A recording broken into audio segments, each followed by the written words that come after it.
ورود اولیه مادها به بلوچستان. پس از شکلگیری حکومت ماد، آنها تقریباً در سال 853 پیش از میلاد توران، مکران و زابلستان را به تصرف درآوردند و برای کنترل و اداره مرزهای شرقی خود برخی از قبایل ماد را در این سرزمین ساکن نمودند تا با اداره توران و مکران و زابلستان از مرزهای شرقی امپراتوری پاسبانی کنند. به گفته شاهنامه، بخشی از سربازان ارتش ماد در واقع بلوچ‌ها بودند که به تایید شاهنامه بعدها در این ناحیه ساکن می‌شوند.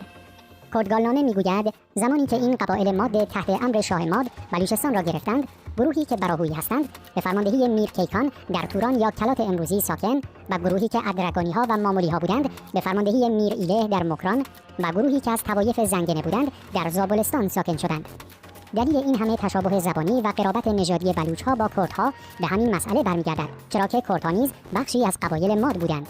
تا جایی که امروزه بعد از این همه سال هنوز هم بیشترین شباهت در بین زبانهای ایرانی بین کردی و بلوچی است.